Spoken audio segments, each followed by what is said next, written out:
pessoal, bem-vindos a mais um episódio do Incris. Eu sou a Bruna, comigo está a Jéssica. Oi, Jéssica. Olá, pessoal, como que vocês estão? Gente, vocês sabem que dia é hoje? Eu não sei. Além de ser 1º de abril, a gente vai entrar no mês do nosso aniversário, que o Mil Crimes. Gente, 7 anos. 7 anos.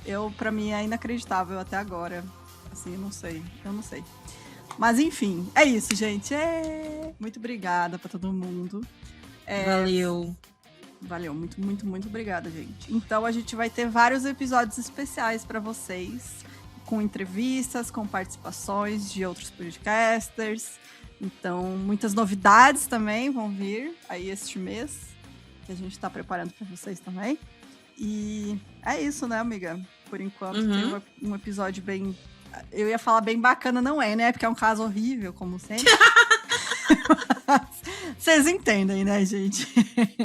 É aquele nosso jeitinho. Mas tem mais algum recado, amiga?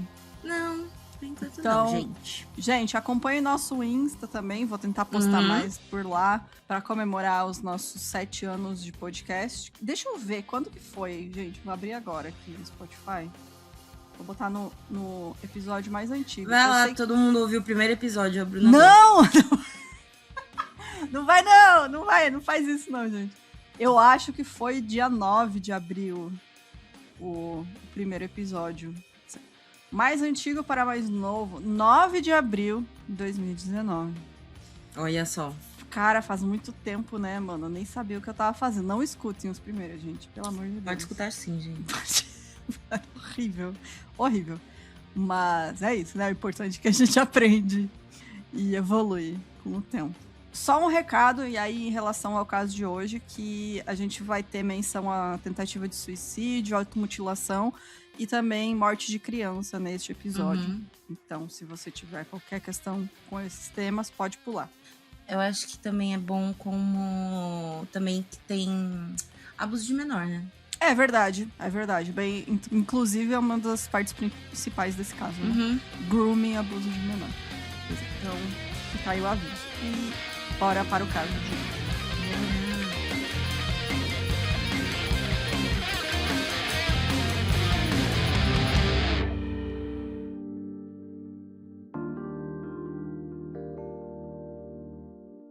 O Jeremy Alan Stanke, ele nasceu em 15 de janeiro de 83 em Medicine Hat, Alberta, que fica no Canadá. Ele era filho da Jacqueline Ann May e ele teria sofrido abusos físicos durante toda a infância, tanto por parte do pai biológico quanto de 2 de seus padrastos. Ele se lembra de uma ocasião em que o seu segundo padrasto trancou ele em um freezer e, quando em defesa própria, quebrou o braço de um ex-namorado abusivo de sua mãe usando um cano de chumbo. O pai de Jeremy começou a usar o cinto nele por volta dos 2 anos de idade, testemunhou a mãe dele. Um bebezinho, cara, 2 anos apanhando de cinto. Às vezes ele pegava Jeremy pelas orelhas e o arrastava para o quarto. Eu conheço esse caso já faz algum tempo, eu vi outros podcasts sobre ele e fiz outras pesquisas também, e alguns dizem que a mãe dele tinha problema com vício em álcool, e por isso que também ela se envolvia muitas vezes com homens abusivos, né? Então, aí é uma infância muito difícil mesmo. Sim, era uma família, tipo, a relação dela com ele era completamente disfuncional também, né? Sim. Ela não tinha um suporte de materno muito grande, né? De cuidadora, no caso. Exatamente. Bom, o Jeremy e a sua mãe se mudavam com frequência devido à violência e ao caos constantes em casa, e ele relatou nunca ter conseguido fazer amigos de verdade por conta disso. Ele frequentou a escola primária no bairro de South Ridge, em Medicine Hat, da 1ª à 3ª série, e a escola Crestwood da 4ª à 6ª série. E ele, sofria muito bullying. Ele era muito intimidado em todas as escolas que ele frequentava. As crianças zombavam do sobrenome dele, porque é Stank, e chamavam ele de Stink, né, que é fedorento.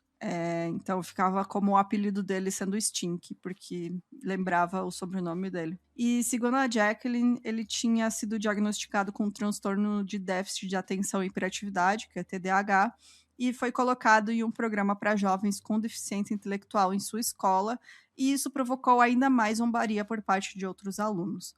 Logo depois do diagnóstico, ele começou a se automutilar. E ele também chegou a tentar se enforcar.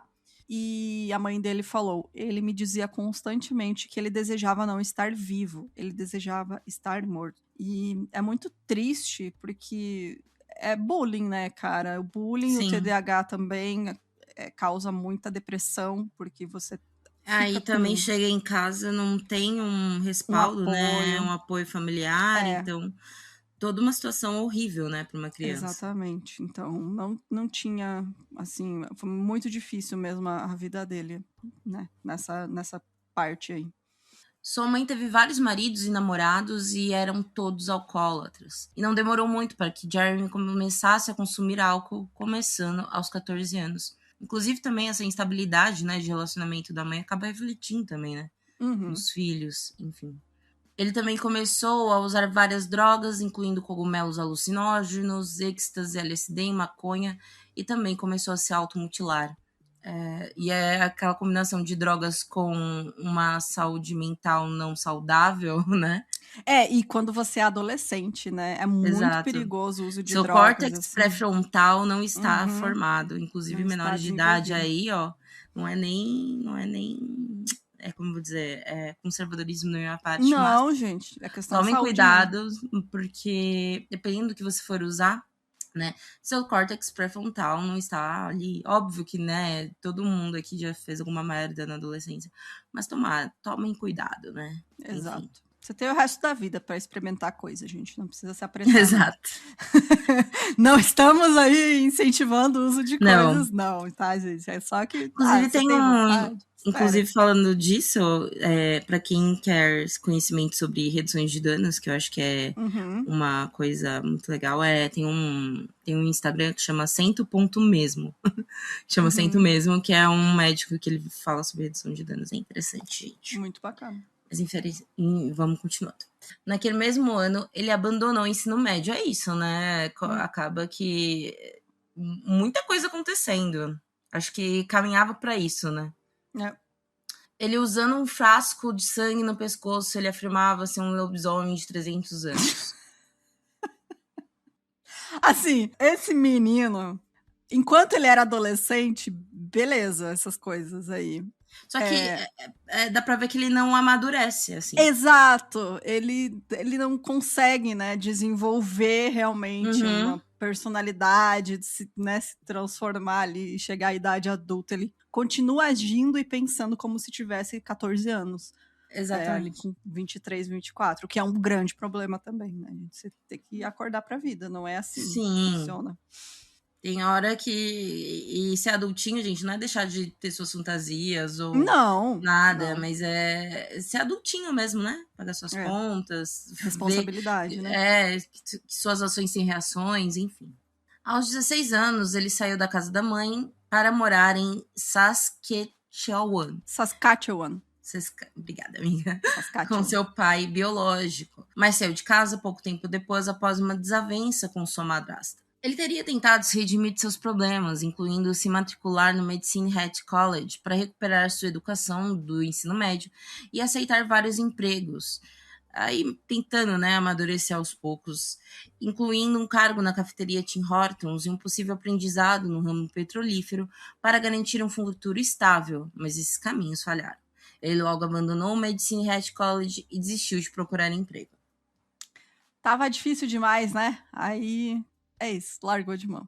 O Jeremy entrou em contato com a subcultura gótica e lentamente começou a mergulhar nela, ouvindo heavy metal, aspirando ser um músico de metal. Ele chegou a tocar algum instrumento ou ele só queria ser famoso? Ele chega a tocar.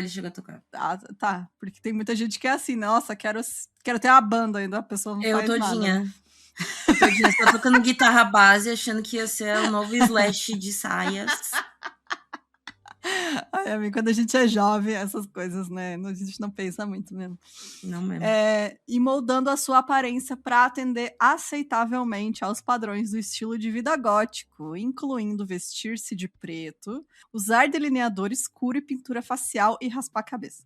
Não precisava raspar a cabeça, né? Porque a gente sabe que cabeludos também fazem sucesso. Ele recrutou adultos e adolescentes muito mais jovens para formar seu grupo de amigos góticos e conquistou o respeito deles, fornecendo-lhes drogas e álcool. Em seu perfil no Vampire Freaks, que era uma rede social para pessoas alternativas. Um perfil lá. Eu nunca tive Vampire Freaks, não conhecia na época. Amiga, era só... Olha. Óbvio, Tristeza, né? Viu? Enfim. Tristeza.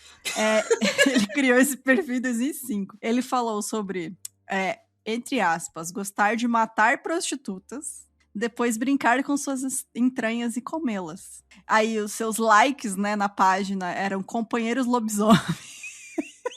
Companheiros lobisomens. E os dislikes, o que ele não gostava eram negros e porcos. Olha só, em racista, lenda de tudo, né? O filho da puta.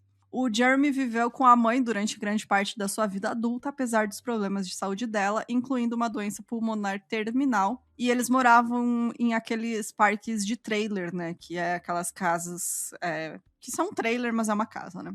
Perto de um cemitério e do aeroporto municipal. Segundo um vizinho, o estilo de vida deles era comum, era normal. E apesar de muitos relatarem de como ele era um cara comum e legal, uma amiga da família ensinou um lado problemático. Ela disse que o Jeremy começava brigas que ele não conseguia terminar, frequentemente com garotos mais velhos. E o seu amigo, o Jordan Atfield, de 17 anos, diz que morou com o Jeremy por cerca de 3 meses, mas se mudou depois que ele ficou cada vez mais agitado depois de terminar com outra namorada. Então, assim... Ninguém aguentava ele por muito tempo, né? Basicamente isso. Tipo, ele era instável, ele não tinha amigos. Os amigos que ele tinha meio que eram comprados, que eram adolescentes, né? Ele comprava bebida, cigarro e droga. Eles ficavam por perto, mas ninguém era realmente amigo dele, porque ninguém gostava dele. Sim, ele não tinha... Uma coisa que também é relatada, que ele não tinha nenhum amigo, tipo, antigo, da idade dele, por exemplo. Sim. Justamente porque é mais fácil, adolescente é mais fácil de manipular, né?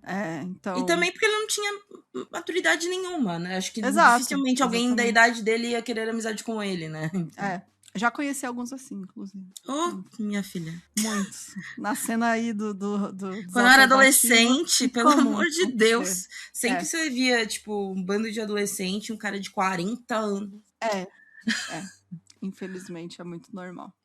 Uma jovem teve um filho com Jeremy quando eu tinha 17 e ele 20. Mas ela não guarda boas lembranças do relacionamento e ele nunca conheceu a criança. Ela falou que ele era abusivo e namorá-lo foi um grande erro. Foi mesmo, né?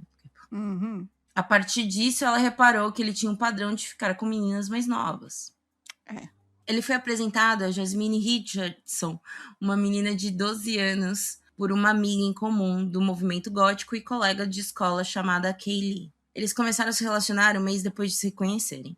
E Sink afirmou que durante todo o relacionamento nunca soube da verdadeira idade de Jasmine e que ela, na verdade, havia mentido para ele sobre sua idade. No entanto, amigos deles expressaram repulsos sobre o relacionamento, enfatizando a Jeremy que ele era um homem adulto e ela era menor de idade. E o encorajaram a terminar com ela. Ele frequentemente falava de seu amor pela aluna da 7ª série com seus amigos, insistindo que ela tinha 14 anos. Mas ela tinha 12, né? Como se 14 melhorasse muito, né? Mas... Enfim. Nessa época, Jeremy tinha 23 anos, estava desempregado e morava no trailer que dividia com sua mãe. Era um vagabundo, né? Basicamente. A Jasmine Richardson nasceu em 21 de outubro de 93. Os pais dela eram a Deborah e o Jean-Marc Richardson. Ela nasceu em Ontário, no Canadá. E eles eram ex-dependentes químicos, né? Que se conheceram 3 anos antes em um ginásio em Sudbury e se casaram no ano seguinte. O irmão mais novo da Jasmine, o Tyler Jacob Richardson, nasceu 5 anos depois. Pouco antes do nascimento do Jacob, a família se mudou para Okotoks, que é uma pequena cidade agrícola, nos arredores de Calgary, e com o Mark e a Deborah totalmente recuperados do vício em drogas e sóbrio, e com a família agora completa, com 4 pessoas, né, eles se mudaram para uma casa geminada mais antiga, em Okotoks, onde eles começaram a criar seus filhos e construir uma nova vida. Inicialmente, a família teve dificuldades para pagar as contas e precisou recorrer a bancos de alimentos, mas eles conseguiram comprar uma casa e se mudar para Medicine Hat, em parte graças a uma promoção do Mark que ele recebeu no trabalho em 2005. E foi por volta dessa mesma época que a Jasmine começou a usar a internet com mais frequência.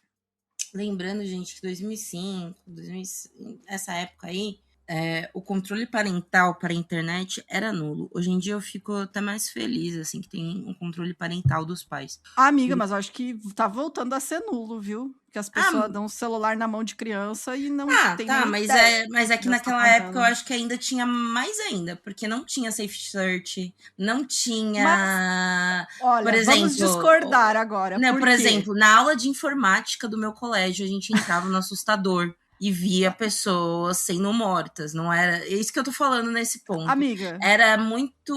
Obviamente... Atualmente também existem essas coisas. Sim, existe o... E não é difícil. Eu acho que agora é pior porque a gente tem internet 24 horas por dia. Naquela época, a gente tinha que entrar na internet por um tempo limitado de horas. Eu acho que era... Mas é que eu acho que, assim, obviamente, que nem eu falei, depende da situação. Não tô falando que é geral e tudo mais. Mas, por exemplo, antes nossos pais não ligavam muito porque a gente conversava. Não, isso não.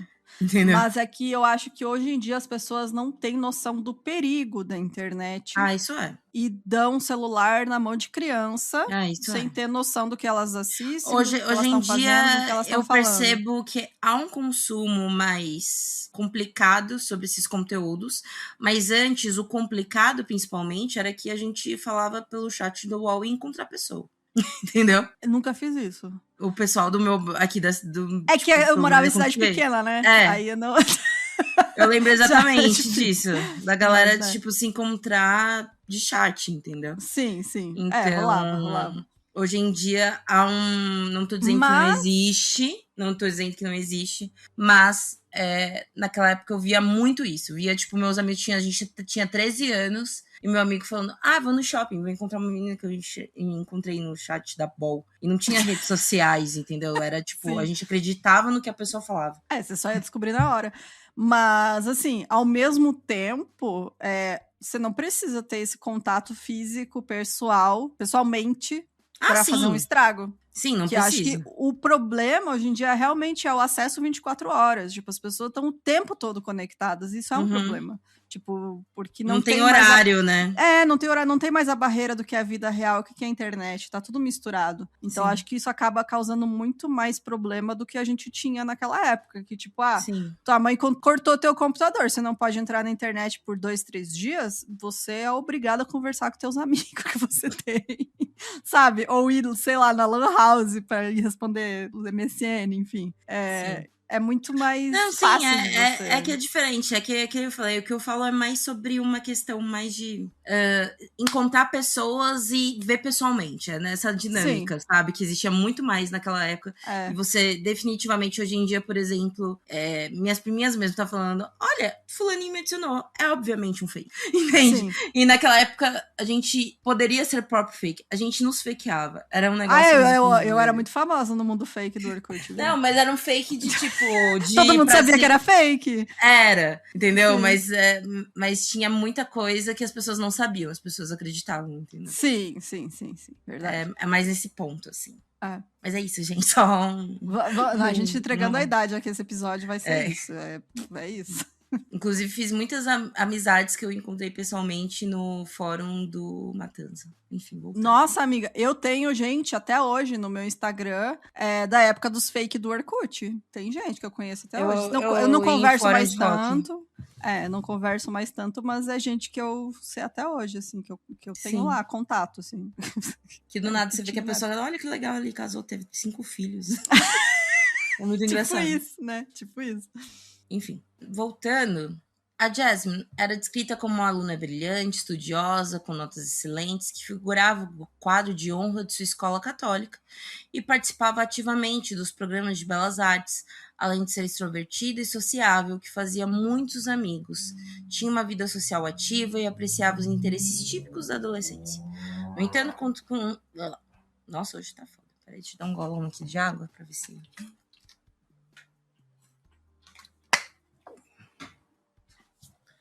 No entanto, com seu crescente uso de redes sociais, interesse pela subcultura e com constantes amizades com homens mais velhos, seus pais começaram a se preocupar.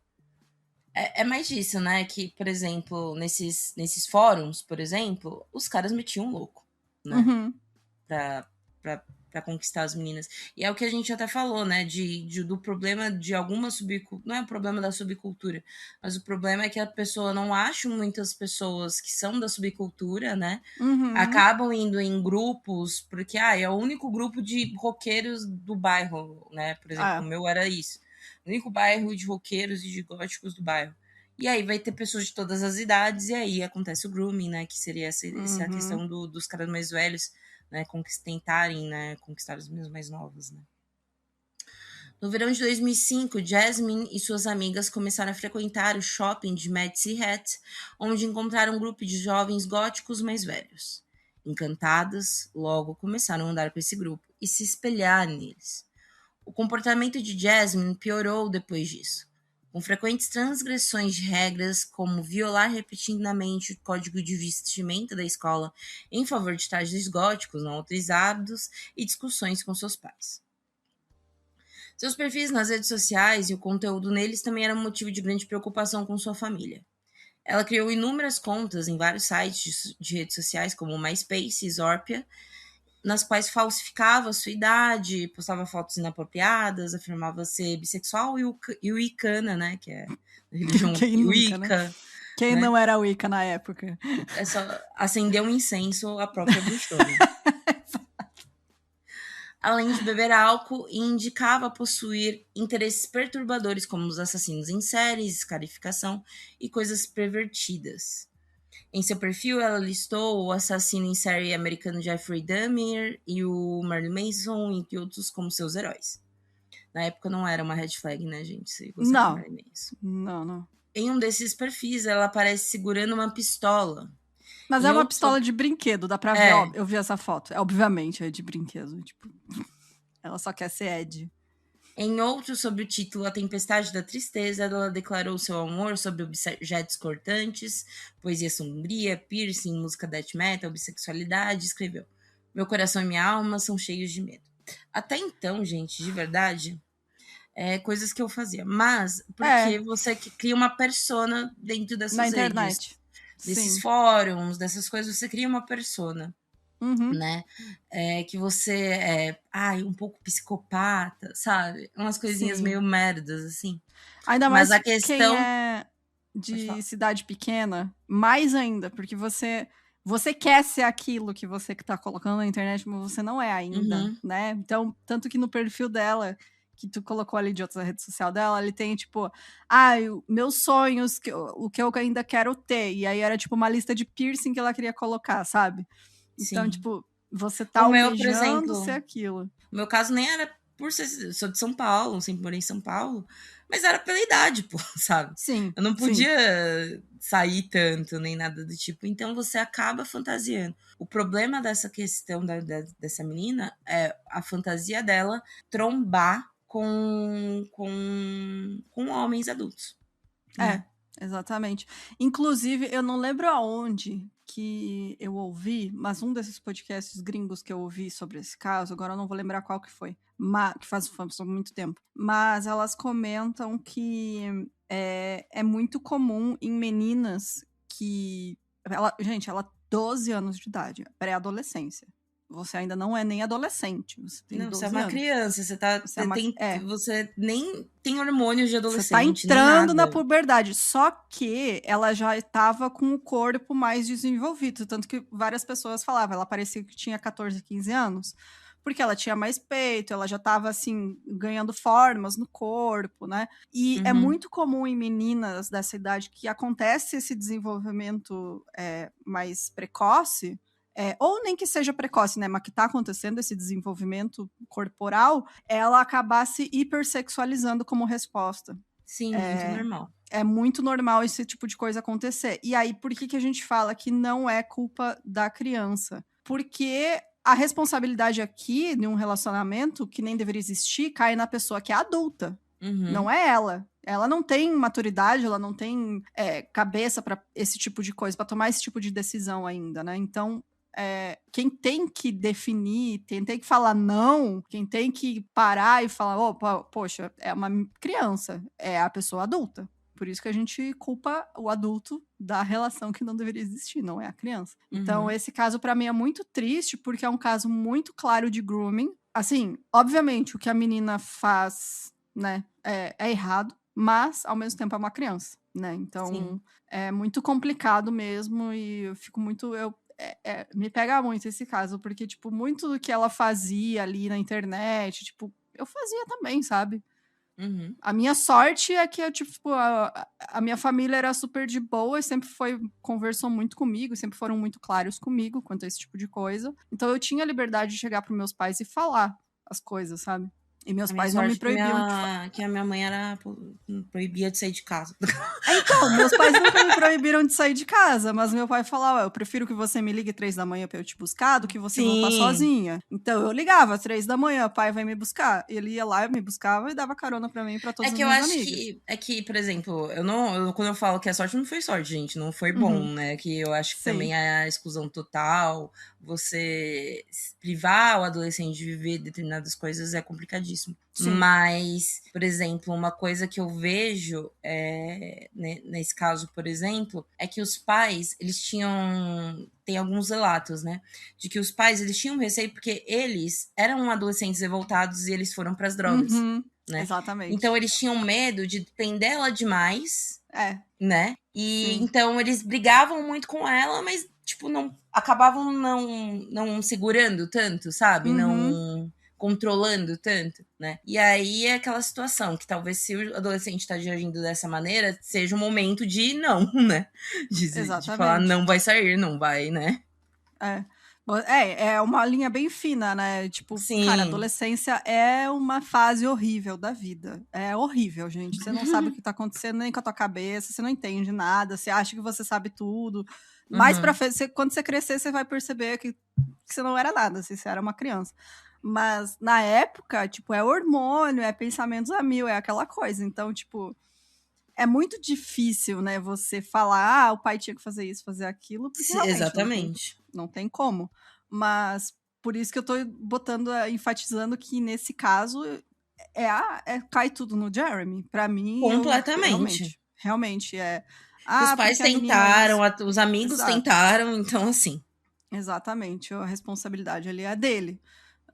Ela é uma. Gente, 12 anos. 12 anos é muito criança ainda. É muito. E por mais que que nem a gente fala no início, né, que ele é completamente imaturo, ele de fato parece mais criança do que às vezes ela mesmo, só que ele é adulto. Entendeu? Exato. Não tem como passar a mão na cabeça, não. Bom, em janeiro de 2006, naqueles rolezinhos no shopping, né, do Medicine Hat Mall, ela foi apresentada por uma amiga e colega de escola, a Jeremy Steinke, na época com 23 anos. Mesmo sob a crescente pressão e vigilância dos pais, os dois se aproximaram, frequentando shows e o shopping juntos, além de trocarem mensagens nas redes sociais. Eventualmente, começaram um relacionamento. É muito difícil também, casos assim, porque, tipo, os pais se proibirem, ela vai se afastar, né? Tipo, a gente falou dos primeiros episódios do podcast. Um dos primeiros episódios do podcast é justamente o caso de uma menina que se relacionou com um homem muito mais velho, ela é muito mais velho, foi abusada por ele. E os pais, no caso que eu tinha desse outro caso, que acho que é a Kellyanne Bates, eles proíbem ela do relacionamento. E o que ela faz? Ela foge. Então, acho que é muito difícil, né, para os pais, porque, tipo, eles não querem que corte contato. E realmente uma coisa que tu não pode fazer. Você proibir, você ter que tentar fazer a pessoa perceber que aquele relacionamento é ruim para ela. Isso pode demorar, mas, né, isso pode gerar mais ódio contra os pais, enfim. Exatamente, mas você não pode nunca, tipo, só proibir, porque ela vai se revoltar mais ainda, vai fugir, vai cortar contato, e aí ela vai fazer coisa escondida de você, porque você não sabe, ela não sabe que não pode contar contigo, enfim, é bem complicado. O relacionamento dela com os pais era ainda mais tenso, porque eles estavam lutando para manter o controle sobre a filha, e ela começou a sair de casa escondida para se encontrar com o Jeremy e ir a shows sem permissão. Frequentemente, ela falava em fugir de casa e ir para um lar adotivo por causa da pressão imposta pelos pais, e ela também começou a nutrir um ódio pelo irmão mais novo. Segundo Jeremy, ele presenciou a Jasmine estrangulando o Jacob em uma ocasião, e ela teria expressado constrangimento pelo irmão ter que acompanhar ela em eventos familiares. O Jacob teria confidenciado a um amigo da família que tinha medo dela. Gente. É muito triste isso, né? Jasmine havia sido castigada e seus aparelhos eletrônicos confiscados após 2 incidentes separados. Um em que deixou Jacob aterrorizado sozinho em casa enquanto deveria estar cuidando dele para sair com as amigas e Jeremy, e outro que convenceu seus pais a deixá-la ir em um show de punk rock apenas para fugir deles e ser pega aos beijos com Jeremy em um beco. Ou seja, os pais ainda deixaram, sabe? Ainda deixavam, pois é. Enfim. E mesmo assim, enfim, né? Segundo Jasmine, este último incidente foi seu ponto de ruptura e logo ela começou a fantasiar sobre se livrar dos pais de uma vez por todas. Aqui eu tinha colocado até um link pra Bruna ver, né? O perfil dela, enfim, que é bem adolescente, né? Nossa, muito, muito. Cara, é muito anos 2000, né? Esse perfil dela. Tipo... De acordo com os amigos de Jasmine, seus pais haviam castigado por namorar em sync devido à diferença de idade, óbvio, né? Imagina, você tem uma filha de 12 anos e um cara de 21. Seus amigos também criticaram o relacionamento deles. De acordo com os amigos de Jeremy, ele lhes disse que era um lobisomem de 300 anos. Ele supostamente disse a seus amigos que gostavam do gosto de sangue e usavam um pequeno frasco de sangue em volta do pescoço. Jasmine tinha uma página no mesmo site que o levou à especulação de que eles se conheceram por lá, né? Que era uma rede social da época. Mas na verdade foi essa amiga em comum deles, né? Sim. Que apresentou os dois. Nesse site, é um site mais canadense, é uma rede social canadense, a Nexopia. Esse daí eu nem conhecia, né? No caso. Eu também não, nunca tinha ouvido falar. Um conhecido do Jeremy também afirmou que o casal, na verdade, se conheceu em um show de punk rock no início de 2006.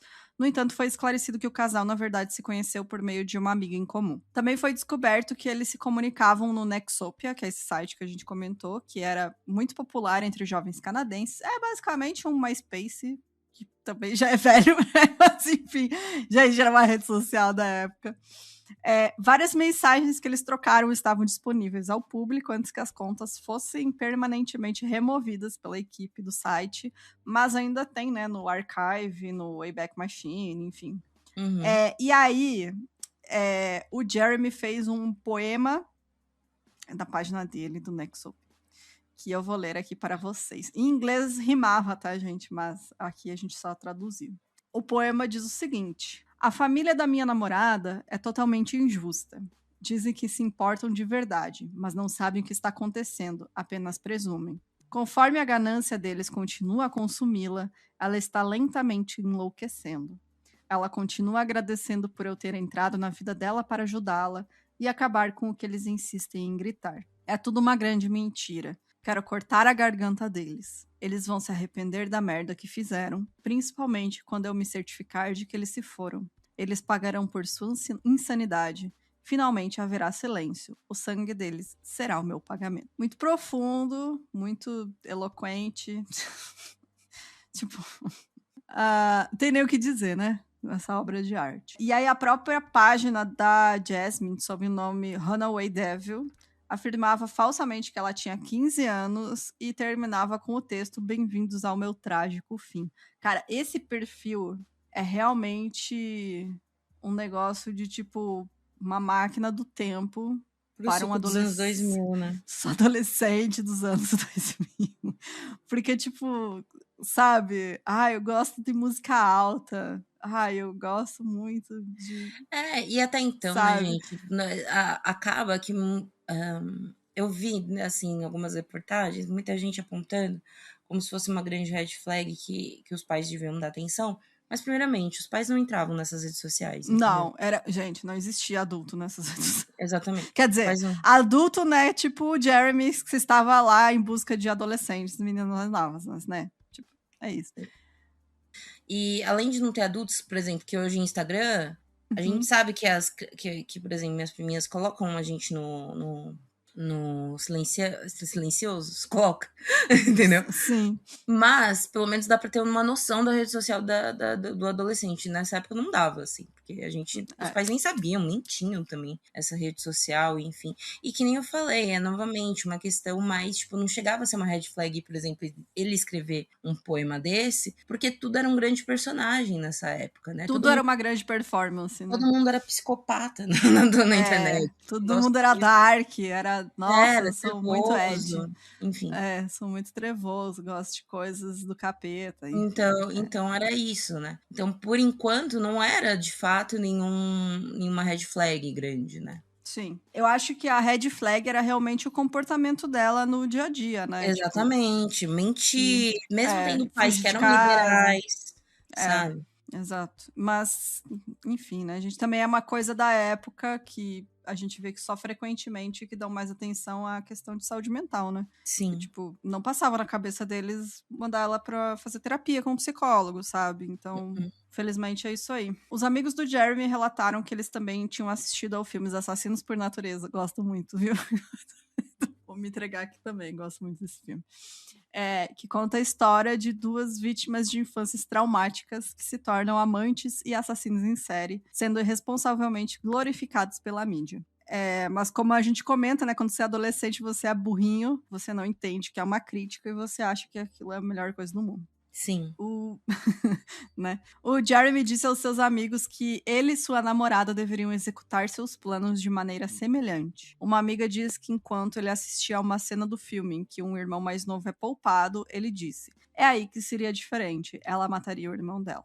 Os amigos tentaram dissuadir o Jeremy do seu plano, e uma amiga do casal falou: "Ele nos disse que não entendíamos. Ele encontrou alguém louco o suficiente, exatamente como ele." Fecha aspas. Não, você encontrou uma criança extremamente influenciável e, né, que tá ali impressionável por qualquer besteira que você... Mano, era só você ser o Edward, sabe? Cosplay dela. Nem tinha saído Crepúsculo ainda nessa época, mas...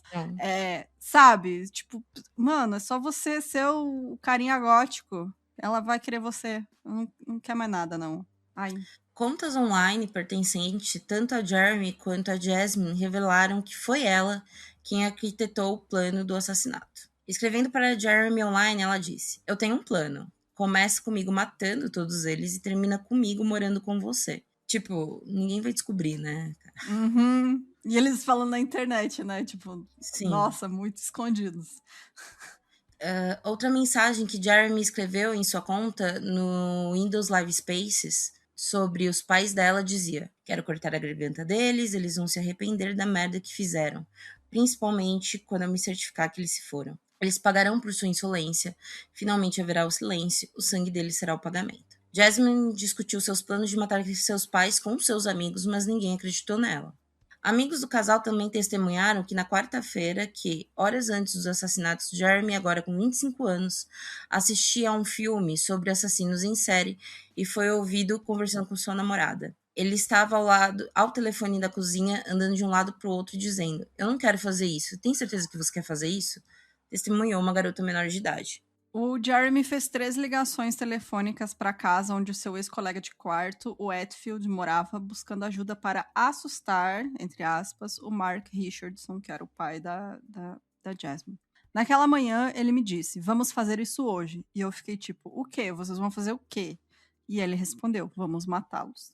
Mas o Hetfield disse que não levou o amigo a sério, achou que eles iam dar só um susto, né, nos pais da Jasmine. Por volta das 8 horas, o Jeremy chegou à residência do Hetfield para buscá-lo, mas ele se recusou a ir porque não queria se envolver em nenhuma confusão. E aí o Jeremy bateu a porta e saiu. Clark, um amigo que conhecia o Jeremy havia cerca de 5 semanas, disse que ligou para ele por volta das 10h45 para perguntar o que ele estava fazendo. E aí ele disse: "Estou assistindo um filme, ligo de volta quando terminar." Mas isso nunca aconteceu. A Jasmine teria deixado a janela do porão aberta para que Jeremy entrasse. Por volta das 5 da manhã, Jeremy, bêbado, sob efeito de diversas substâncias, incluindo cocaína, maconha e êxtase junto, gente. É uma bomba, né? Nossa, todas as drogas possíveis, né? Entrou na casa da família Richardson por uma janela do porão à noite. Ele fez tanto barulho que acordou a Deborah Richardson, né, que é a mãe, que foi investigar. Ao vê-lo, ele se atirou sobre ela e a atacou com golpes de facas. Ela ergueu as mãos e os braços para se proteger. Usando uma máscara de neoprene e portando uma faca, ele esfaqueou Deborah, de 48 anos, 12 vezes, incluindo uma perfuração de 12 centímetros de profundidade no seu coração. Ao ouvir os gritos de Deborah, o Mark Richardson correu para o porão. Ele atacou o Jeremy com uma chave de fenda e o atingiu no olho. No entanto, Jeremy o dominou e começou a esfaqueá-lo repetidamente. Também a adrenalina naquele momento faz, né, com que a pessoa fique mais forte, né? Enfim. As últimas palavras que Mark teria sido um pedido de desculpas a Jeremy, perguntando por que ele estava fazendo aquilo. E Jeremy respondeu, porque era o que a sua filha queria. Mano, imagina você morreu. Nossa, que horrível, né, cara? Sabendo que sua filha tá envolvida nisso, né? Uhum. Jacob Richardson, de 8 anos, estava no andar de cima, assustado, tendo ouvido toda a briga que aconteceu. Gente, coitadinho. Segundo os relatos, Jasmine queria esfaquear seu irmão e subiu as escadas até onde ele estava deitado em seu quarto e o esfaqueou 5 vezes, incluindo corte largo e profundo no pescoço. Os investigadores encontraram evidências de que ele lutou bravamente contra a agressão e alegou-se que ele utilizou seu sabre de luz de brinquedo para se defender do ataque. Gente, tadinho. A identidade de quem infligiu os ferimentos de faca em Jacob e cortou a garganta é debatida. Jeremy afirma que foi Jasmine. Jasmine insiste que foi Jeremy. Aparentemente, eles racionalizaram o assassinato de Jacob com a noção de que ele era emocionalmente sensível demais para ser órfão e, portanto, teria que morrer. Na verdade, não, né? Que se ela estava mostrando há muito tempo, né? Que ela não gostava do irmão, enfim, né? A gente sabe que não foi por, ai, tadinho, vai ficar sozinho. Não, né? não. Após os assassinatos, o Jeremy fugiu freneticamente em sua caminhonete, deixando a Jasmine com a cena do crime sangrenta, porque ele estava completamente alucinado e neurótico, drogado até o talo. Acabou de assassinar 2 pessoas, óbvio que ele estava paranoico e fugiu, né? Ela lavou a faca usada para matar o irmão, encheu uma sacola de lona com roupas e artigos de higiene pessoal e pegou a bolsa da mãe. Usou o cartão de crédito da mãe para sacar dinheiro em um caixa eletrônico de uma conveniência e chamou um táxi para ir até o trailer do Jeremy. Quando ela chegou, os 2 transaram. 12 anos, gente. 12 anos de idade. E você vê que realmente adolescente eles são burros, né? Porque, tipo, sabe, você matou seus pais e só saiu de casa, usou o cartão, só pegou um táxi pra ir até a casa dele. Sim, tanto que, tipo, gente, a gente vai relatar, não foi um dos crimes. Eu até não fiz tanto mistério, né, na hora que eu fui escrever o roteiro, porque eu falei, gente, é tão óbvio que eles vão fazer, sabe? Não tem, né, o que falar também. Mais tarde, naquela manhã, que era um domingo, né, eles foram a uma festa na casa de um amigo do Jeremy, em um endereço não muito longe de onde os Richardsons foram encontrados mortos. Testemunhas viram a Jasmine rindo e conversando alegremente com outros convidados, além de sentada no colo do Jeremy beijando ele apaixonadamente, sem dar qualquer indício do que havia acontecido poucas horas antes.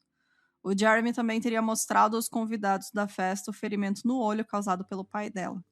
Em certo momento, ele deixou escapar que havia matado a família de sua namorada, afirmando que os estripou como peixes. E a Jasmine corroborou a história e acrescentou dizendo: meu irmãozinho gargarejou. Gente. Festa estranha com gente esquisita mesmo, né? Um menino foi visitar seu amigo, o Jacob, né? Um amiguinho dele, né? Foi visitar. Em vez de encontrar seu companheiro de brincadeiras, ele avistou o que pensou ser um corpo através de uma janela. Já pensou, tadinho? Cara, uma criança ainda achou eles, né? Muito horrível isso, mano. Que é isso, Nossa. Tipo, se eu não me engano, era um domingo. Era um domingo. Era um domingo. E aí, ele sempre ia chamar o amigo dele pra brincar ali no fim de casa, enfim. Ele imediatamente contou pra mãe, que rapidamente chamou a polícia. O inspetor Brent Secondiak, do Serviço de Polícia de Medicine Hat, chegou rapidamente ao local e olhou para uma janela do porão, onde viu pelo menos uma pessoa no chão. Ele chamou os outros policiais para reforço, pensando que poderia salvar alguém na casa. À 1h da tarde do dia 23 de abril de 2006, os corpos de Jean-Marc Richardson, de 42 anos, Sua esposa, Deborah, de 48 anos, foram encontrados no porão de sua casa e o corpo de seu filho de 8 anos, Tyler Jacobit, foi descoberto no andar de cima, deitado em sua cama, cercado por brinquedos respingados de sangue. Merrick havia 24 ferimentos de faca, Deborah tinha 12 e Jacob tinha uma garganta cortada e ferimentos de faca na cabeça e no torso. Gente, cena horrorosa. Né? Horrível.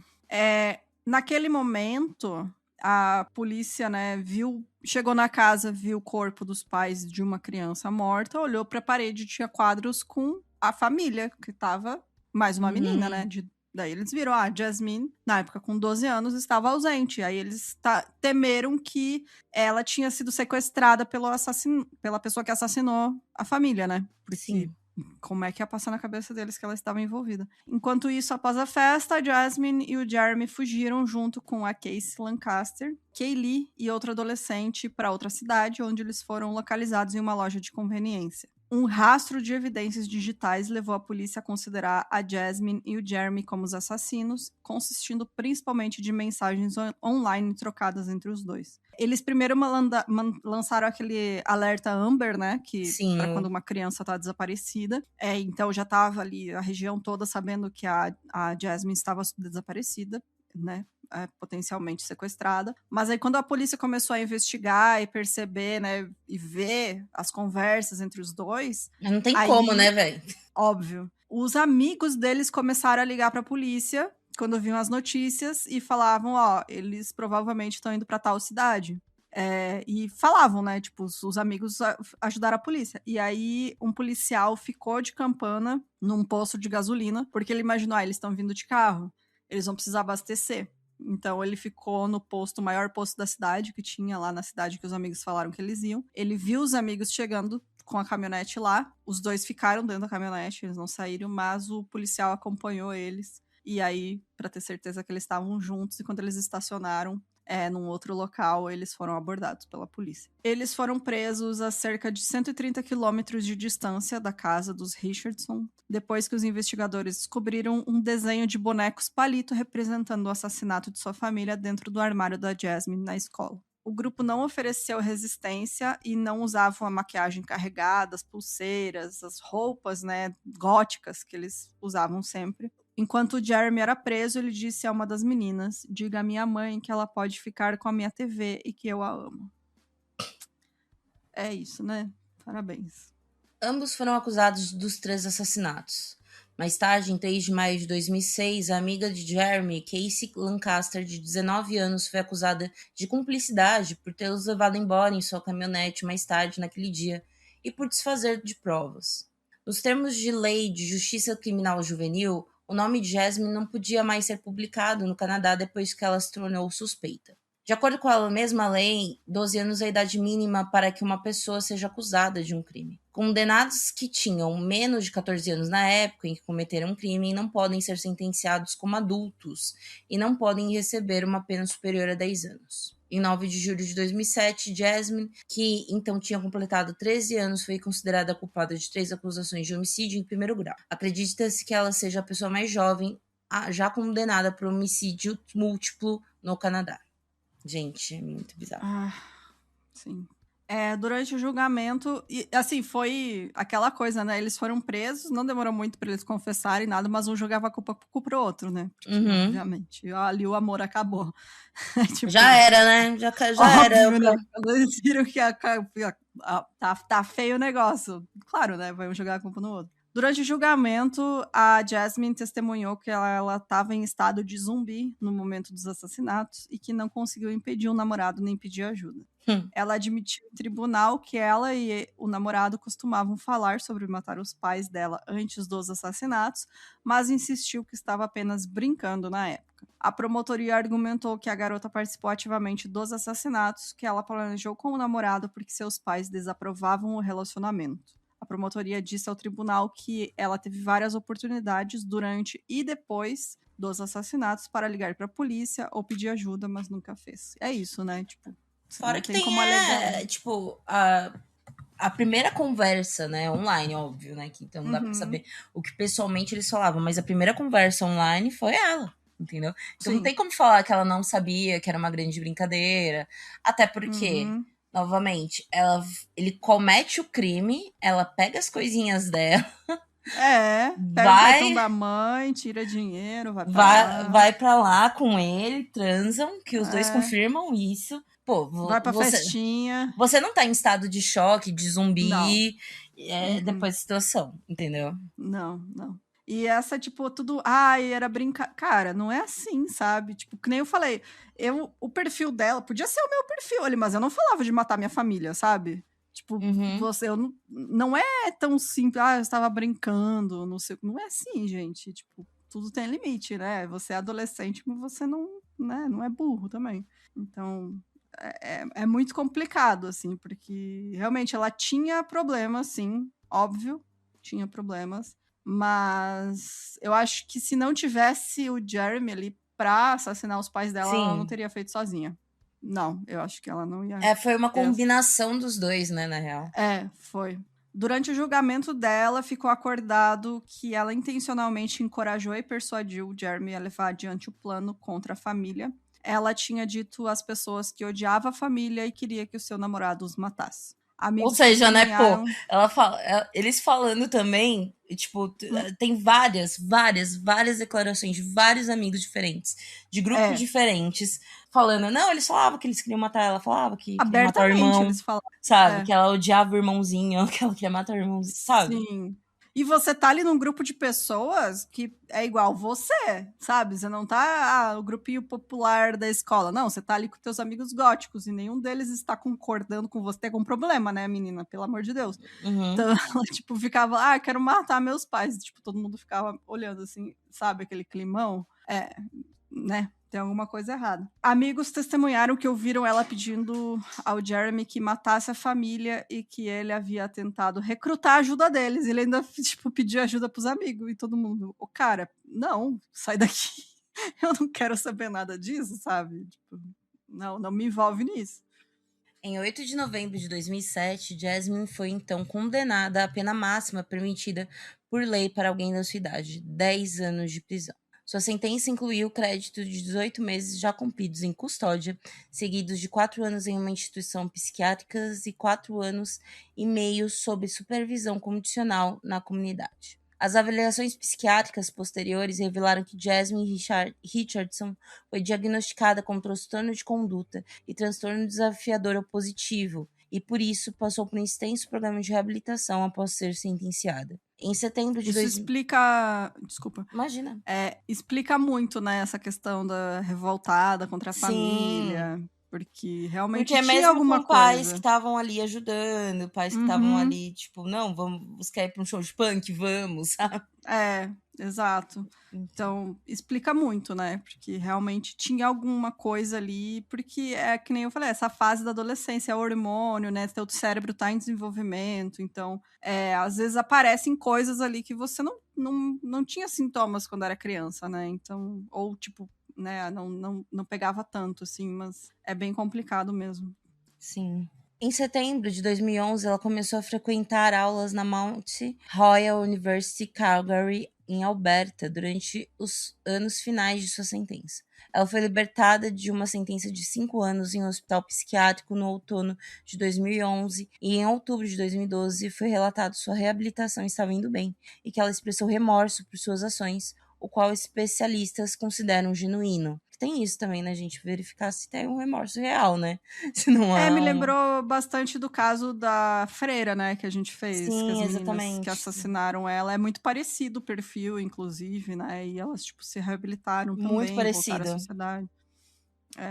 Em maio de 2016, sua sentença foi cumprida e ela foi libertada de quaisquer outras condições, restrições e supervisão impostas pelo tribunal, após uma revisão final da sentença em 6 de maio de 2016. Ela compareceu à audiência final e não ofereceu nenhum pedido de desculpas ou expressou remorso pelo que havia feito. Esse ponto, inclusive, gente, é mais tipo uma percepção de quem estava, né? Não é que de fato. Porque antes já tinham comentado que ela tinha, né, expressado remorso e tal. No final, a gente nunca vai saber, né, gente? Cabeça dela, né? Exato. Na época, a jovem de 22 anos vivia discretamente na comunidade em um local secreto. Ao anunciar sua liberdade total em maio, o juiz Scott Brooker, do Tribunal da Rainha, disse a ela: "Acho que seus pais e seu irmão estariam orgulhosos de você. É claro que você não pode desfazer o passado, você só pode viver a cada dia sabendo que pode controlar como se comporta e o que faz a cada dia." Seu registro criminal deveria ser apagado em abril de 2021, porque ela cometeu o crime quando ela era adolescente, né? Então, menor de idade, então tem isso. É o 15º aniversário dos assassinatos, seria essa data, desde que ela não se envolvesse em nenhuma outra atividade criminosa, mas devido à pandemia de Covid-19 foi formalmente apagado em 2020, um ano antes. Jeremy confessou o assassinato dos pais de Jasmine em conversa com um policial disfarçado enquanto estava sob custódia, porque esse é um ponto interessante que eles negaram ao máximo no início, né? Enfim. Ele também afirmou que, então, a polícia falou assim, então, a polícia colocou um policial, né, na prisão pra ver se conseguia ali, porque ele era muito tido como um falastrão mesmo, né? Sim. Vide o tanto que ele falou várias vezes pra todos os amigos, né, que ia fazer aquilo. Boca de sacola, realmente, né? Ele também afirmou que Jasmine foi quem assassinou o irmãozinho, Jacob. Ele também disse ao policial disfarçado: "Acho que essa é a melhor história de amor de todos os tempos. Basicamente, eu não a conheço. Eu acho que eu e minha namorada acabamos de começar o nosso próprio legado de amor. Ela disse que é o passo mais próximo da imortalidade." E aqui, gente, eu acabei colocando um trecho do diálogo, né? Que revelou sobre o relacionamento dos dois, né? Porque eu achei interessante, porque é muito besta, gente. Sim, tu vê quanto ele é burro mesmo. Quer falar ser o policial pra galera ficar mais fácil? Pode ser. Ó, provavelmente ela é wicana, né? Ela pratica toda essa bruxaria. Sim, eu dei a ela um frasco do meu sangue. Que legal. Primeira e única pessoa que eu já dei uma garrafa do meu sangue. Caramba! Ela disse que, inteligível, né? Se cortou e me deu, ou pegou uma garrafa também, mas disse que acha que os pais dela encontraram e blá blá blá, então ficaram com 2 garrafas de sangue, coisa assim. Sabe o que me irrita de verdade? Tem gente por aí dizendo que eu tenho 25 anos e que minha namorada tem 12. Besteira, cara. É? Sim? Eu, droga, acabei de fazer 23 anos. Sim. E ela tem 13 anos, vai fazer 14. Atingiu a maioridade. Gente, é isso o nível do diálogo deste homem, sabe? Ele puto porque as pessoas estavam falando que ele tem 25 e a namorada 12. E ele, não, que besteira, eu tenho 23 e ela tem 14. 13. Tem 13 e não anos. É maioridade, 14 anos lá não. É só que chegou na idade de 14 anos de consentimento, exato. Não que é meio parecido aqui não. No Brasil, né? Isso, mas tipo, ainda assim, cara, você tem 23 anos. Exato. Então, de fato, o Jeremy, que nem eu falei, gente, maturidade zero, assim. Ele contou ao policial disfarçado que estava bêbado sob efeito da cocaína na noite dos assassinatos. Ele também disse que perdeu a consciência várias vezes e não se lembra exatamente o que aconteceu. Isso daí também não duvido, viu? Pelo tanto que ele usou. Tava muito fora. Muito doido. Enquanto ambos estavam na prisão, o Jeremy e a Jasmine chegaram a trocar cartas, nas quais eles professavam amor um pelo outro e juravam se visitar, acontecesse o que acontecesse. Em uma dessas cartas, o Jeremy pediu a Jasmine em casamento, que ela aceitou, e questionada posteriormente sobre o motivo dos assassinatos, ela disse: "Eu o amava muito, pensei que isso nos aproximaria ainda mais." O Jeremy foi julgado em novembro de 2008 e considerado culpado por um júri de 3 acusações de homicídio em primeiro grau pelos assassinatos das 3 vítimas. Seus advogados argumentaram que ele estava sob efeito de álcool e drogas quando surtou e esfaqueou os pais da Jasmine. Eles Nada o descreveram... a ver, né, gente? Porque tem planejamento ali, né? Tem todas as provas de que eles estavam querendo fazer aquilo há muito tempo. Então é impossível você falar, surtei, foi no momento. Não é assim. Eles os descreveram como um homem apaixonado e imaturo que faria qualquer coisa para manter o afeto da menina pré-adolescente. Aí, meu querido, você que se foda, em primeiro lugar, você não deveria estar num relacionamento com essa criança, né? De resto, é isso, não tem nem o que dizer também. Seus amigos testemunharam que ele havia pedido ajuda para se livrar dos Richardsons porque estava preocupado que ela o deixasse se ele não o fizesse. Ele alegou em seu depoimento que foi Jasmine quem cortou a garganta do irmão enquanto ele observava da porta do quarto. A promotoria contestou as tentativas de Jeremy de reduzir as acusações de homicídio em segundo grau para homicídio culposo, afirmando que Um pai lutou pela vida de sua família até a morte. Havia policiais que lamentaram a perda anos depois, pelas coisas terríveis que presenciaram. É uma cena horrível, né, gente? Policial. Sim. Em 15 de dezembro de 2008, Jeremy foi condenado a 3 penas de prisão perpétua, né? E as penas serão cumpridas simultaneamente e ele poderá solicitar liberdade condicional após cumprir 25 anos. Enquanto estava na prisão, Jeremy mudou legalmente seu nome para Jackson May, para homenagear a mãe, Jacqueline May, que morreu em 29 de março de 2016. A acusação de cumplicidade no homicídio contra a Casey Lancaster, né, que era amiga deles, que tinha levado eles, era dona da caminhonete, no caso, né, que levou eles para outra cidade, foi retirada. Ela se declarou culpada de obstrução de justiça no tribunal de Medicine Hat, e como parte do acordo judicial, ela recebeu 1 ano de prisão domiciliar e foi proibida de consumir drogas e álcool. E aí, sobre esse caso, tem muitos detalhes que vêm do livro do Robert Remington e Sherry Zickefus, que foi lançado em 2009, chamado Runaway Devil, como o amor proibido levou uma menina de 12 anos a assassinar sua família. Pô, muitos trechos que eu peguei, né, foram desse livro, inclusive. Que faz bem essa análise, né, do porquê. Por que aconteceu. Exato. E também apareceram em vários documentários e séries de TV, né? Foi o programa Deadly Woman, do casal Investigation Discovery, com a Jasmine como protagonista, referida simplesmente como JR, por conta da idade dela. O episódio intitulado Amor Proibido foi o primeiro da trama. E também foi apresentado em Killer Kids, que é uma série documental canadense, e na reconstituição, devido às leis canadenses sobre crimes cometidos por menores, a Jasmine recebeu o pseudônimo de Amanda Patterson. Então, é um caso muito conhecido até hoje, né, no Canadá. Eu ia falar na Austrália, mas é no Canadá. Porque foi realmente... É muito triste, né, que você for ver um negócio que podia ter sido evitado, né, mais uma vez. Mais um caso que podia ter sido evitado. Mas, e é isso, né, sobre a questão do grooming mesmo, sobre a questão de ela ser imatura, né, demais. Muito.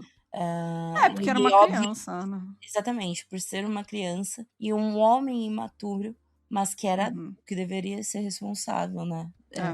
Acabar com tudo isso, enfim. É isso, gente. Mas é isso então, gente. Deixa aí seu comentário, o que você acha deste caso também. Como eu falei, né? Me pega muito esses casos, tipo, porque eu me vejo nessas meninas, né? Mas aí a gente vê como as circunstâncias da vida, né, levam para outros caminhos, tipo, né? Eu nunca tive problema com a minha família. Eu tive a minha fase revoltada, né? De querer não obedecer os pais e tal, mas, tipo, sempre foi super de boa nossa relação. Eu tive uns BO, mas nunca pensei em matar ninguém, não. Exatamente, sabe? Era mais relacionado a consumo de álcool, né, drogas, enfim. Nem era droga pesada, porque eu nunca gostei, mas, tipo, cigarro, né, esse tipo de coisa. Não, eu acho que a questão toda, principalmente, é isso, né, esse grooming muito louco. Tomar cuidado com quem... Tipo, adolescentes que nos ouvem, eu sei que tem umas...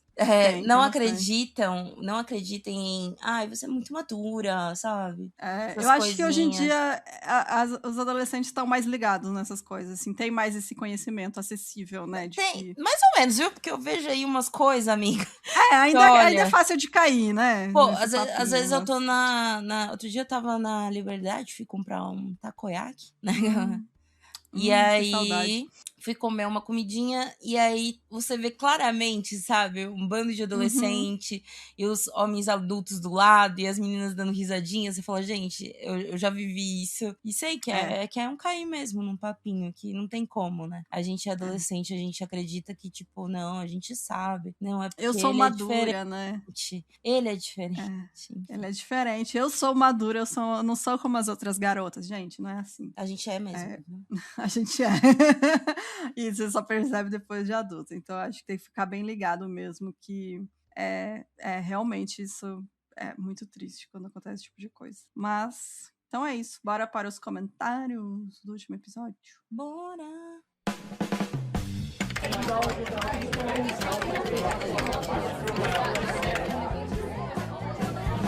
Comentário! Vamos falar sobre o caso do Akuya Davi. Que as pessoas adoraram, né? Tá muito boa. Apesar de ser horrível. Dá uma satisfação final, né? Eu vou ler aqui os comentários do Spotify, né, gente? Aqui, são muitos comentários, né, falando que passa um pano demais, que é muito satisfatório, enfim, né? Que de fato, né, aqui ó, o comentário de Diogo, sou a favor da ideia de justiça com as próprias mãos? Não. Sou a favor de construir uma estátua para cada uma dessas mulheres, sim. É bem isso, esse pensamento. Esse é o sentimento. Exatamente. Então, muita gente falando disso. E que mais que eu ia colocar aqui? Ó, que a Cris falou: oi meninas, além de o machismo e o etarismo é algo realmente complicado. Sempre quando uma mulher fica viúva, ela é obrigada a morar com a família, porque as pessoas facilmente entram em casa, roubam tudo, machucam as pessoas. Tem um amigo lá que está passando por isso agora, é muito triste. Nossa. Sim, é uma questão cultural, né? A questão do estupro lá é muito cultural. Obviamente, né, gente, que eu não tô falando que a Índia... É que nem às vezes eu vejo a galera demonizando em si a Índia, né? Eu acho que... Não, gente. A gente não pode falar também, porque o Brasil também... Coisa. Né? Mas, ao mesmo tempo, eu vejo que há, sim, ainda, né, muitos tabus marcados, né? E a gente vê por essa história mesmo, né, que a gente contou. Mas, ao mesmo tempo, tem esses movimentos de mulheres que estão tentando mudar esse tipo de coisa. Então, é isso, assim, é que a gente não chega pra gente, né? Mas ainda existe bastante aí apoio popular para uma mudança também, né? Nesse tipo de coisa. Eu vou ler aqui um comentário que fizeram no Instagram.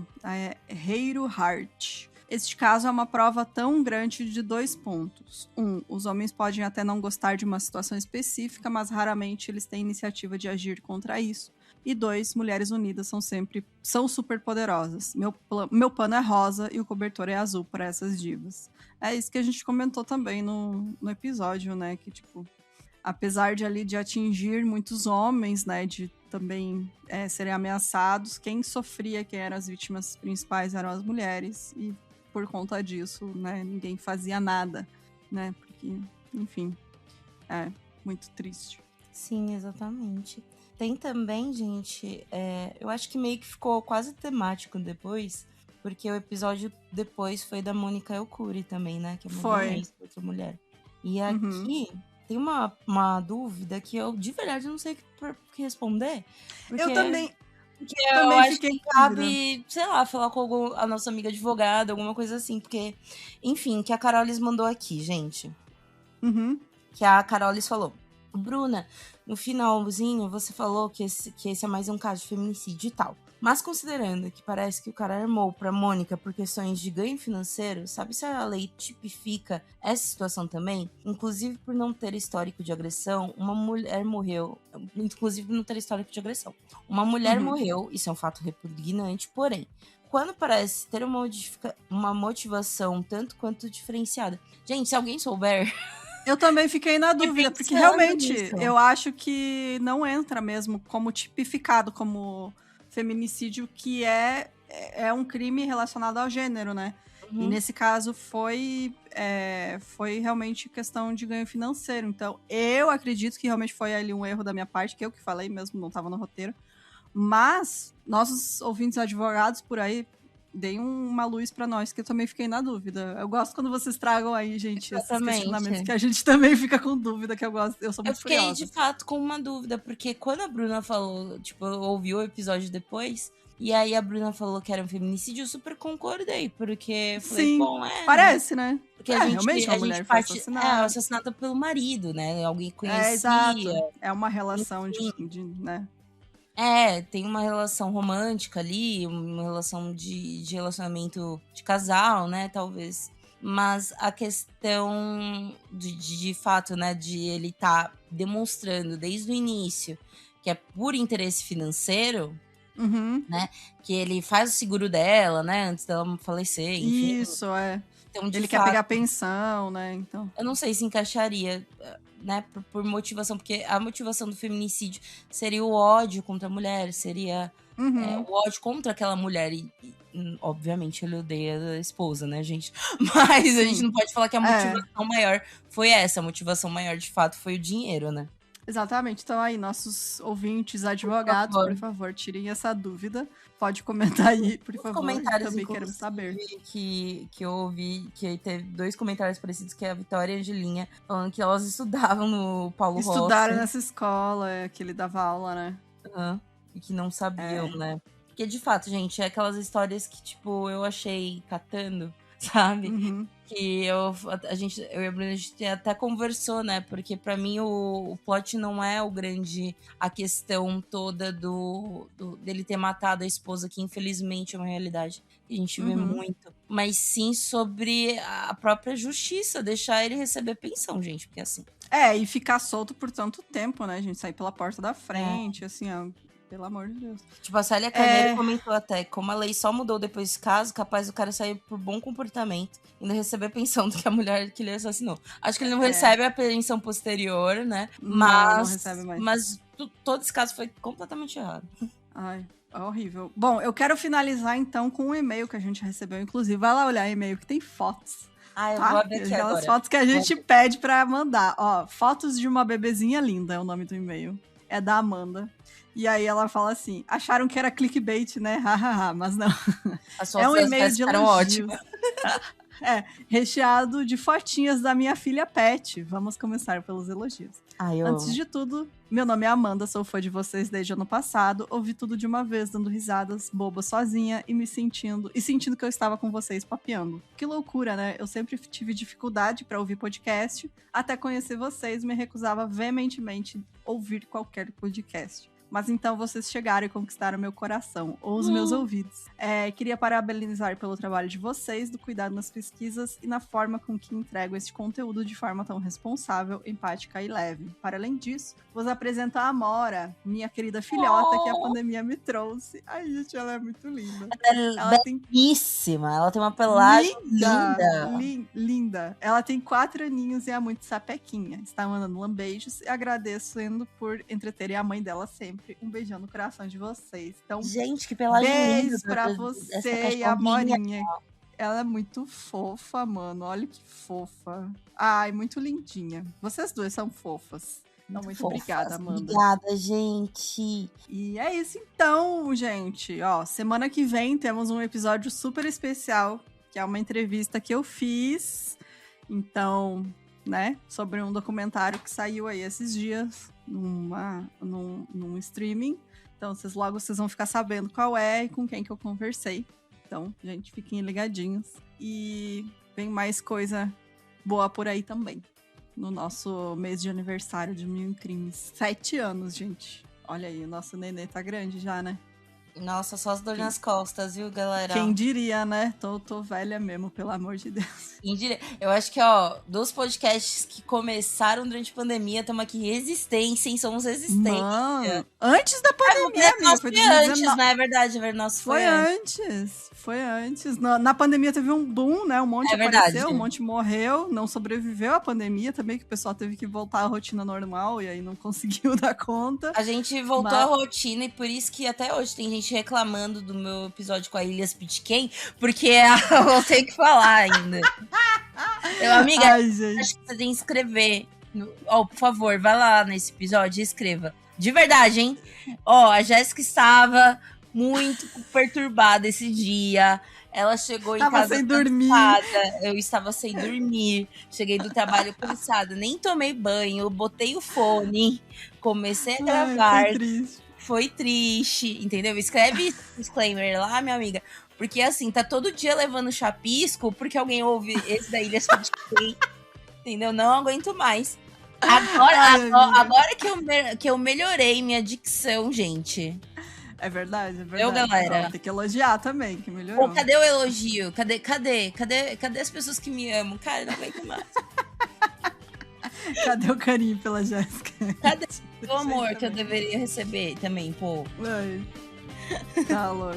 É isso, gente. Então, fiquem ligadinhos. Semana que vem estamos de volta. Beijos. Até mais. Tchau, tchau.